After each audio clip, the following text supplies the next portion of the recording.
benvenuti a Rebus, questioni di conoscenza. Dopo la scorsa puntata in cui abbiamo concentrato l'attenzione sulla prima parte del documentario curato da Peter Joseph, Zeitgeist, anche questa puntata è dedicata a quell'opera. Se nella prima parte abbiamo affrontato la più grande storia mai raccontata, una vera e propria analisi dedicata alla storia delle religioni, in questa puntata ci dedichiamo ai capitoli incentrati sui fatti dell'11 settembre 2001 e sull'ipotetico cartello bancario internazionale alla base del quale potrebbe esserci anche il signoraggio. Come nella scorsa puntata consiglio la visione solo ed esclusivamente ad un pubblico adulto. Alcune delle scene presenti nel documentario possono risultare forti. Ecco Zeitgeist, buona visione!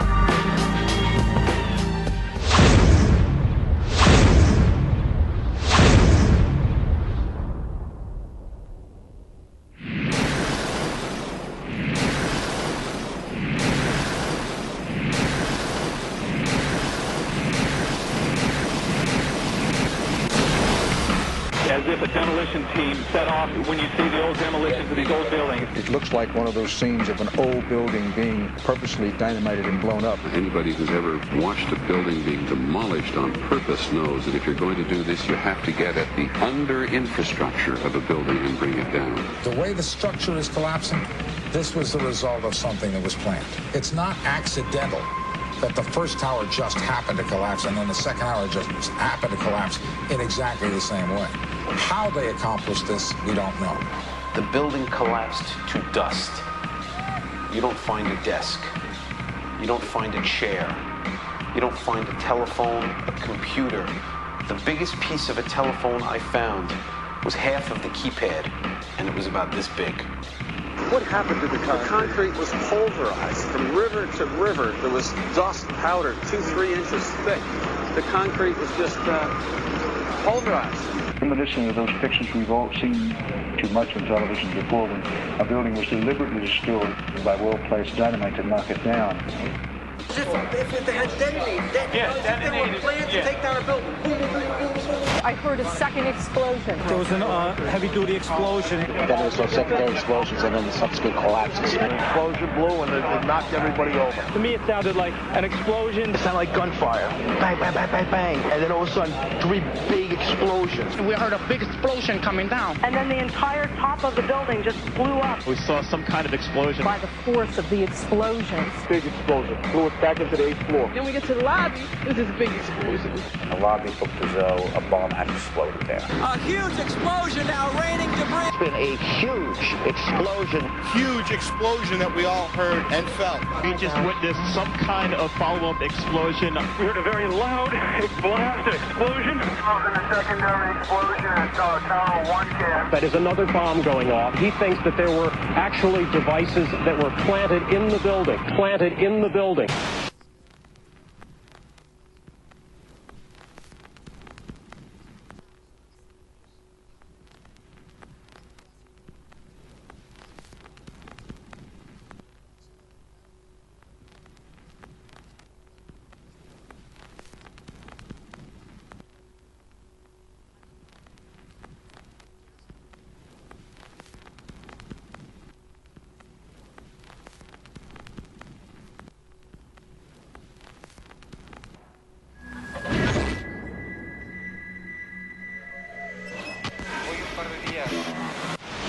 I don't think anybody could have predicted that they would try to use an airplane as a missile, a hijacked airplane as a missile. Nobody in our government, at least, and I don't think the prior government that could envision flying airplanes into buildings.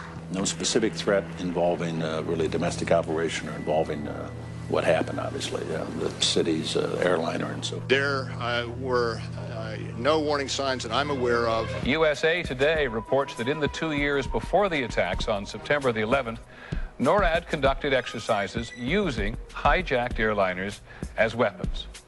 And one target was the World Trade Center.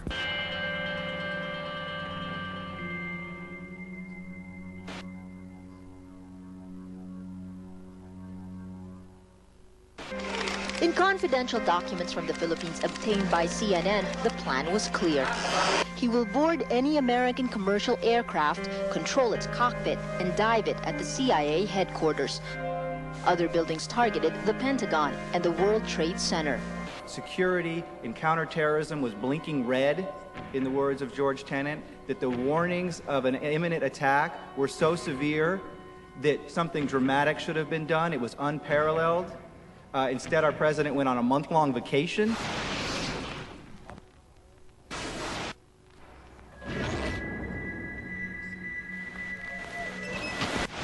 The head of Pakistani intelligence at the ISI, Mahmoud Ahmed, requested Omar Sheikh to wire $100,000 to Mohammed Atta, who was the lead hijacker.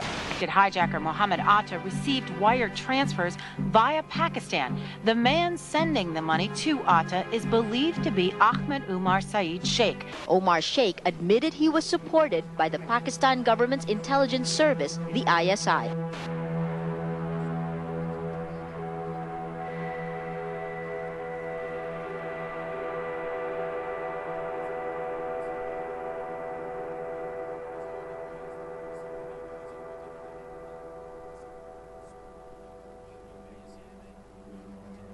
Although we are told that 4 or 5 of the alleged hijackers were on each of the flights. If so, their names should have been on the flight manifests. But the flight manifests that have been released contain neither the names of the alleged hijackers nor any Arab names whatsoever. We know that the men who were supposedly the hijackers had their houses, cars, credit cards paid for by the U.S. government. They were, in truth, agents. Evidence was also apparently planted. The passport of one of the hijackers on Flight 11 was allegedly found in the rubble. Goes through the fireball, through the side of the plane, and comes down to the ground unscathed. But something happened. For 6 months, they reported they had this passport. Boy, we've got it. We've got the proof. And then the guy stood up and was alive. Several of these 19 men are still alive.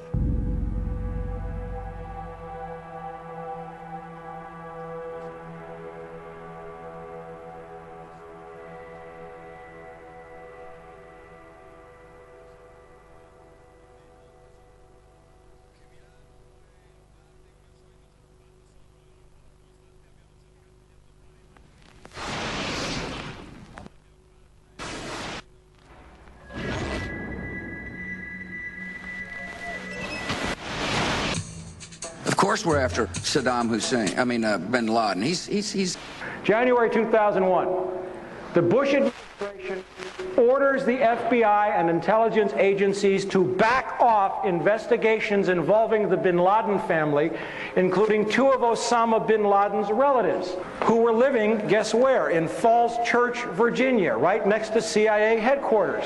When he was already America's most wanted criminal, he reportedly spent 2 weeks in the American hospital in Dubai, was treated by an American doctor, and visited by the local CIA agent.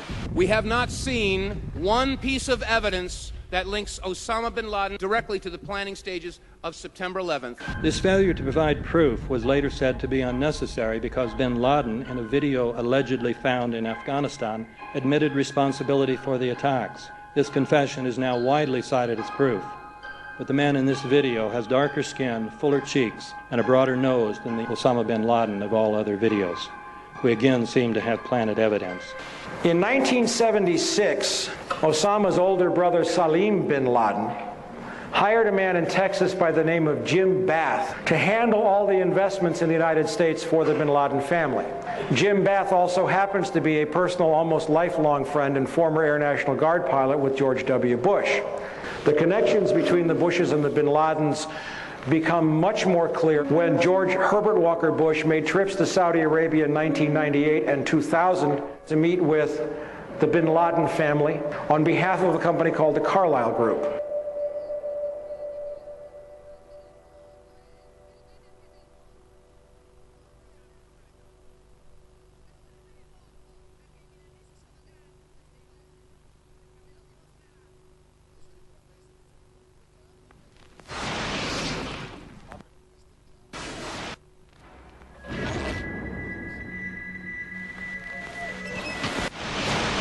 How could anyone fly a 60-ton, 125-foot wide, 44-foot tall plane through this obstacle course? The aircraft, before striking the Pentagon, reportedly executed a 270-degree downward spiral, and yet Hani Hanjour was known as a terrible pilot who could not safely fly even a small plane.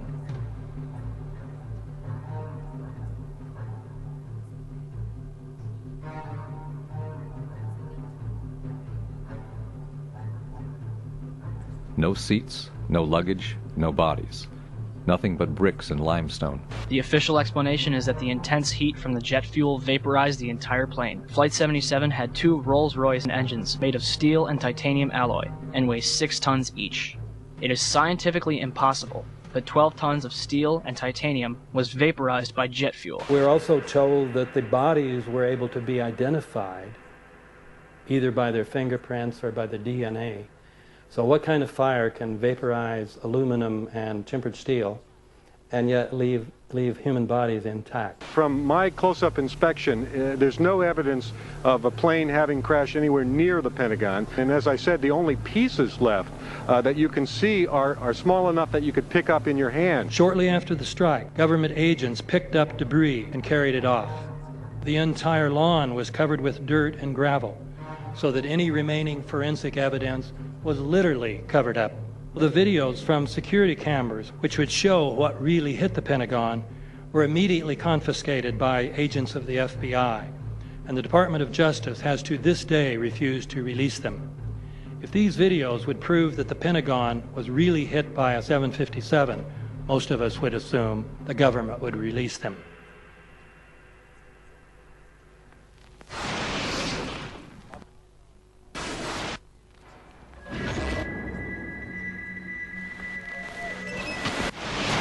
It looks like there's nothing there except for a hole in the ground.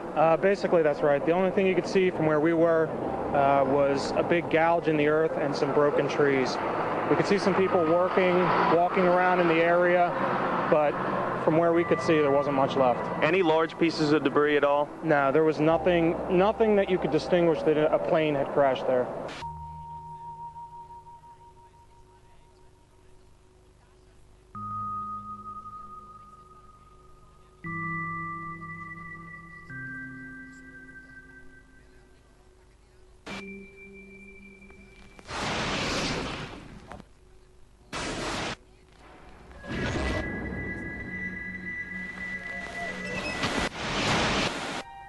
Pancake theory, according to which the fires, while not melting the steel, heated it up sufficiently to cause the floors weakened by the airplane strikes to break loose from the steel columns, and this started a chain reaction. So you would expect then from that theory, which is the official theory, to see a whole stack of floors piled up on top of each other and then a spindle of core columns standing too. The core of each of the twin towers consisted of 47 massive steel columns. If the floors had broken loose from them, these columns would have still been sticking up into the air 1,000 feet.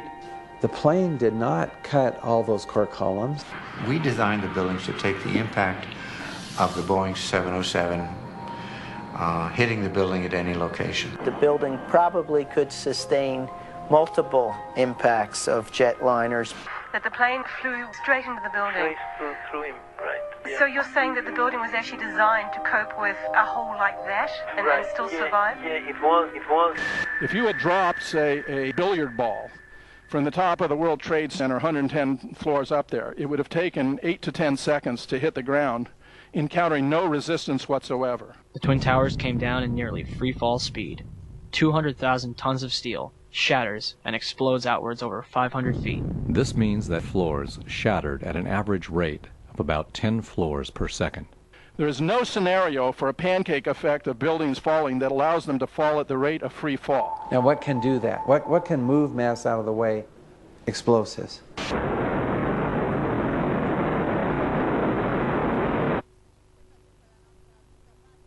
"47 huge steel columns going up the core. They're interconnected. How do you get them to fail simultaneously so the core disappears? It looks like those core columns were cut. The way we do this is by cutting the beam at an angle.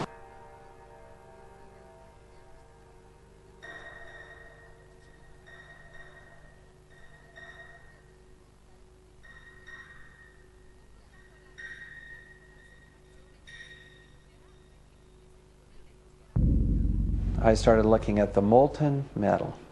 All three buildings, both towers in the rubble, in the basement areas, and Building 7, there's these pools of molten metal.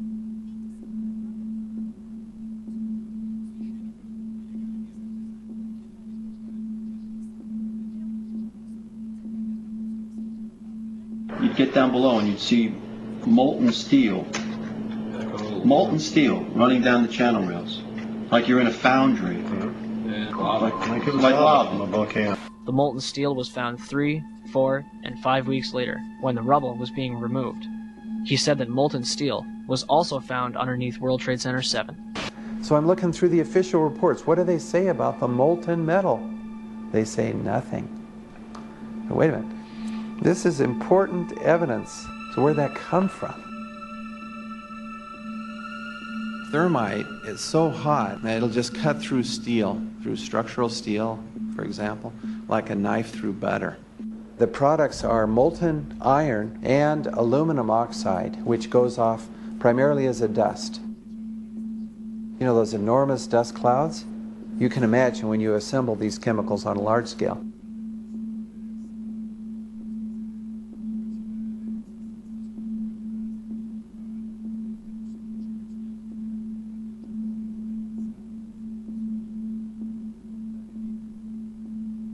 Molten metal pools under both towers after they collapsed and Building 7. Now, Building 7 wasn't even hit by a jet.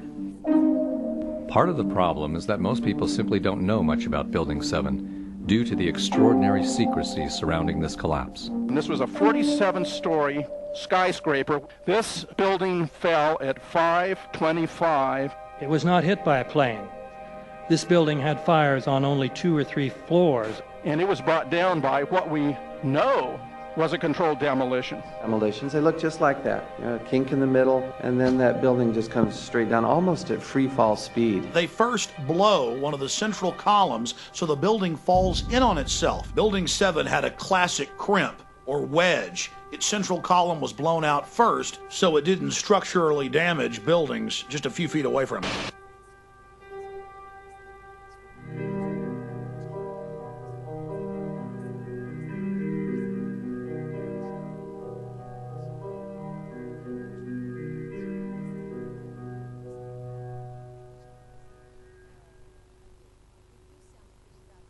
Our office was on the B1 level. As I was talking to a supervisor at 8:46, and all of a sudden we hear, boom! An explosion so hard that pushed us upwards. And it came from the basement between the B2 level and the B3 level. And when I went to verbalize, we hear, boom! The impact of the plane on the top. As I'm walking by the main freight car of the building, in the corridor, that's when I got blown. I mean, the impact of the explosion threw me to the floor, and that's when everything started happening. All of a sudden, a big impact happened again, and all the ceiling tile was falling down, the light fixtures were falling. You know, you got to go clear across the whole from 1 to 2 World Trade Center, and then all of a sudden, it happened all over again. Something else hit us to the floor. Right in the basement, you felt it. Walls were caving in, everything that was going on. I mean, I know people that got killed in the basement. I know people that got broken legs in the basement. People that got reconstructive surgery because the walls hit them in the face.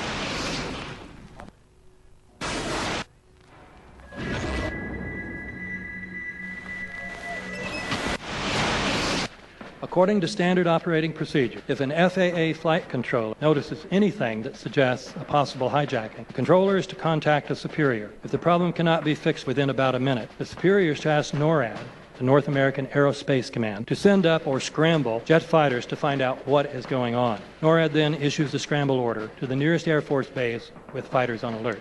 But although interceptions usually occur within 10 or so minutes, in this case, 80 or so minutes had elapsed before fighters were even airborne. It's a mind-bending anomaly.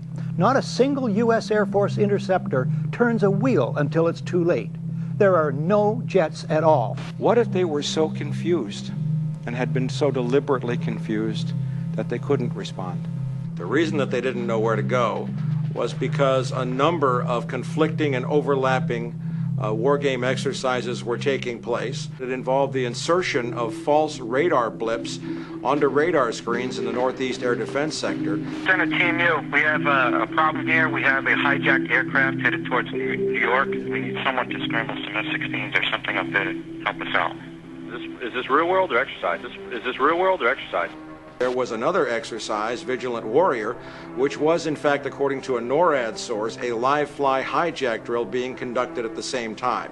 With only 8 available fighter aircraft, and they have to be dispatched in pairs, they were dealing with as many as 22 possible hijacks on the day of 9/11, and they couldn't separate the war game exercises from the actual hijacks.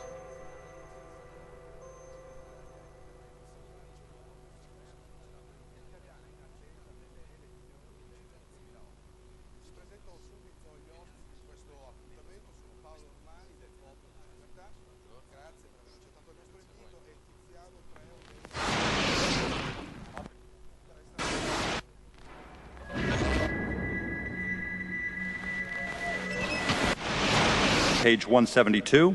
The U.S. government has not been able to determine the origin of the money used for the 9/11 attacks. Ultimately, the question is of little practical significance. The American authorities have not managed to trace the source of the funding. And then the most amazingly disingenuous statement, ultimately, is it of little consequence. It is of massive consequence. Doesn't it matter who paid for 9/11? The collapse of Building 7 has been recognized as especially difficult to explain. The 9/11 Commission report implicitly admitted that it could not explain the collapse of this building by not even mentioning it. President, why are you and the Vice President insisting on appearing together before the 9/11 Commission? Because the 9/11 Commission wants to ask us questions. That's why we're meeting, and I look forward to meeting with them and answering their questions. Why you're appearing together rather than separately, which was their request? Because it's a good chance for both of us to answer questions that the 9/11 Commission is looking forward to asking us, and I'm looking forward to answering them. Let's see. Do you think they should be able to stand up and speak their own words? They should go under oath. They should be, yeah, in public.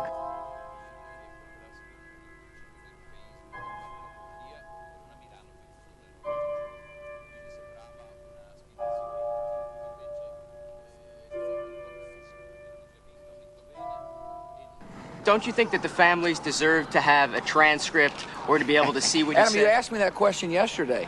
I got the same answer, yeah. The final report was a unanimous report. That means that if there was a single commissioner who had any objection about anything, that fact would be dropped from the report. We have found out that he not only served on the transition team of the Bush administration, that he was a person who wrote a draft memo for the setup of the Bush administration's National Security Council, that he was an individual who wrote the preemptive war strategy that was eventually used for the war in Iraq, that he is a close friend of Condoleezza Rice's. We want him to resign. There is literally nothing in the 9/11 report that the Bush administration did not approve of.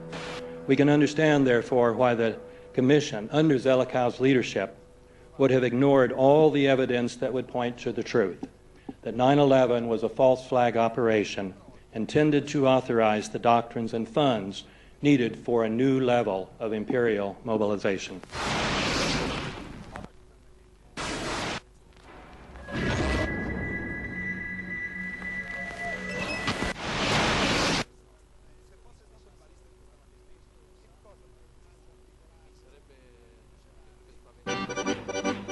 Armed with knives, armed with chemical, biological, nuclear weapons. Fanatics, terrorists, September 11th. September 11th, killers, September 11th, terrorists. Terrorists of Al-Qaeda, terrorists, nuclear weapons, terrorists. 9/11, terror, terrorist, evil. September 11th, September 11th. The terrorists, war and danger. September 11th, terrorism, global terrorism, terrorism, terrorists. Terrorists, terrorists, terrorists, terrorists, the terror. Terrorists, terrorist, terrorism. September 11th, global terrorism, terrorists. Terrorism. September 11th, world terrorism, terrorism. September 11th, global terrorism. September the 11th, terror, weapons of mass destruction. September the 11th, terrorists, the evil terrorists. Terrorists, no. Terrorism. The words are hypnotically repeated. Terrorism, terrorist, terrorist threat, and of course, believed to be linked to Al-Qaeda. But it's the so-called war on terrorism that's in our faces practically 24/7 as the inescapable focus of our existence. One day, our grandchildren will look back on this time and ask, how was the war on terror won? The entire U.S. ruling class, ruling elite, comes to see terrorism as the preferred means, indeed the only means, to provide social cohesion, to provide an enemy image for the society to keep it together. According to neocon theory from Carl Schmitt, you have to have an enemy image in order to have a society. It's a very dangerous thing because now it means that the entire social order, the political parties, intellectual life, politics in general, all based on a monstrous myth. Monstrous myth.